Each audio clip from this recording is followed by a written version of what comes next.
مصعب یہ بھی دیکھا گیا ہے کہ بہت سے ایسے مالی طور پر بہت زیادہ مستحکم جو گھرانے ہیں ان میں جہاں دیگر امور کے لیے ملازمین رکھے جاتے ہیں وہیں بچوں کی تربیت کے لیے بھی کسی استاذ کو رکھا جاتا ہے کہ بچے کی تربیت کر لے.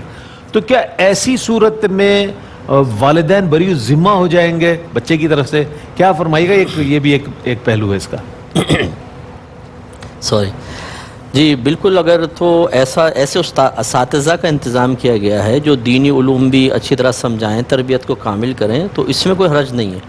اکابرین سے بات ثابت ہے کہ انہوں نے اپنے بچوں کو اساتذہ کی صحبت میں بھیجا ہے.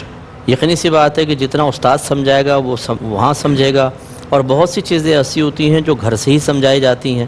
تو یہ نہیں ہے کہ استاد رکھنے کے بعد بالکل بری ذمہ ہو جائیں، لیکن یہ ضرور ہے کہ اگر ایک باپ ایک استاد کا انتظام کر دیتا ہے کہ وہ کثرت مصروفیات کی بنا پر بچوں کو کامل ٹائم نہیں دے پاتا، یا وہ یہ سمجھتا ہے کہ میرے اندر وہ صلاحیت نہیں ہے، اتنا علم نہیں ہے کہ میں بچوں کی تربیت صحیح انداز سے کر سکوں، تو پھر آلٹرنیٹ اس کو مقرر کرنا لازم ہوگا. اور اللہ کی رحمت سے امید ہے کہ اللہ تبارک و تعالیٰ درگزر فرمائے گا. لیکن مسئلہ وہی ہوتا ہے کہ جب انسان کی خود تربیت نہیں ہوتی، خود علم نہیں سیکھا ہوتا. اب مسئلہ یہ ہوگا کہ بچہ کسی سے سیکھ لے گا، اب وہ احتسابی نگاہوں سے والد صاحب کو دیکھے گا. مثال کے طور پہ بچے نے کاروبار کے سلسلے میں حلال حرام کے مسائل سیکھ لیے، وہ دیکھے گا ابا جان تو عرصہ دراز سے کارنامہ کر رہے ہیں. اب وہ یقینی سی بات ہے، بچہ ہے، یہ تھوڑا سا ذی شعور ہو گیا، بالغ ہو گیا، تو وہ کہے گا کہ آپ یہ غلط کر رہے ہیں، آپ ہمیں کیا کھلا رہے ہیں. اس پر باپ کو بڑی تشویش ہوگی کہ یار میں نہ ہی سکھاتا تو اچھا تھا، یہ تو میرے گلے پڑ گیا. اسی طرح والدہ، اگر آپ جس سوسائٹی کی آپ بات کر رہے ہیں وہاں پہ بعض اوقات عورتیں بالکل حجابانہ غیر مردوں سے ملاقاتیں، گفتگو کرنا، گیٹ ٹوگیدر ہو رہی ہے، ایسی تقریبات ہو رہی ہیں جس میں وہ فیشن کر کے جا رہی ہیں. اب آپ نے بچے کا اگر دینی استاد مقرر کیا اور اس نے نگاہوں اور پردوں وغیرہ کے مسائل بتائے تو بچہ تو گلٹی فیل کرے گا نا کہ ماں میری ایسی جا کر غیر مردوں سے باتیں کر رہی ہے. لیکن ان کے لیے تو یہ کوئی اجنبی چیز نہیں، پروٹیسٹ کرے گا وہ. جی ہاں. تو اس لیے یہ ضرور ہو سکتا ہے کہ جب بچے کے لیے اچھا انتظام کیا جائے تو بچہ پھر ذہنی لحاظ سے ماں باپ کو وہ تعظیم نہ دے سکے جو حقیقتاً اللہ تعالیٰ اس کے رسول نے مقرر فرمائی ہے. اور اس میں خود والدین کا قصور ہوگا کہ وہ لگاتار گناہ کر رہے ہوں گے، اعلانیہ گناہ کر رہے ہوں گے، اور ان کو چھوڑنے کے لیے تیار نہیں ہوں گے.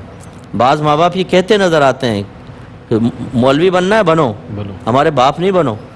وہ سیدھے اسٹریٹ فارورڈ بول دیتے ہیں. تو پھر بچہ کیا ہوتا ہے، وہ مایوس ہوتا ہے اپنے گھر سے، اس کا دل باہر لگنے لگتا ہے. اگر وہ مثال کے طور پر مذہبی ہو گیا ہے تو پھر وہ مسجد کے اندر زیادہ ٹائم نکالتا ہے. دینداروں یہ بھی ماں باپ کو تشویش ہوتی ہے، بولتے تجھے مولوی کوئی بنانا تھا. وہ چاہتے ہیں کہ جیسے دال پک جائے تو اوپر سے بگھار ہو، پوری دال نہ پکانی پڑے، بس بگھار خالی. تو اسی جیسے اللہ نے فرمایا کہ یا ایھا الذین آمنوا ادخلوا فی السلم کافہ، اے ایمان والو اسلام میں پورے داخل ہو جاؤ. تو پھر بعض لوگ خود والدین یہ نہیں چاہتے کہ بچہ پورا اسلام میں داخل ہو جائے، کیونکہ ان کو اپنی گرفت کا خوف ہوتا ہے کہ بچہ پھر ہماری گرفت کرے گا.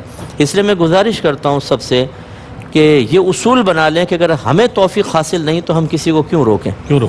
اگر ہم گناہ کر کے اپنے لیے آخرت کا وبال جمع کر رہے ہیں تو اس میں اضافہ نہ کریں کہ اپنے اولاد کو بے عمل رکھ کر اور اسے گناہ مبتلا کر کے اس کی طرف سے بھی وبال ہم پر آ جائے. بالکل کم از کم ایک ذریعہ تو ایسا رہنے دیں کہ آپ اگر فوت ہو جائیں آپ کے دوست آپ کے لیے دعا نہیں کریں گے، رشتہ دار نہیں کریں گے، بعض وارثین نہیں کرتے ہیں، کہتے ہیں ابا مرے دولت ملے اور ہم عیش کریں.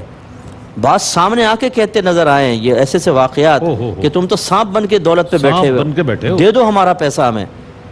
اچھا اس وقت میں نے دیکھا ہے کہ والدین کو دین یاد آتا ہے نا، پھر وہ فون کریں گے کسی مفتی صاحب کو کہ دیکھیں جی اولاد اگر ہم ایسا کہے شریعت کیا کہتی ہے اس کے بارے میں. اب شریعت یاد آ رہی ہے. ہاں تو اس سے پہلے بھی تو شریعت موجود تھی، آپ نے کیوں تربیت نہیں کی.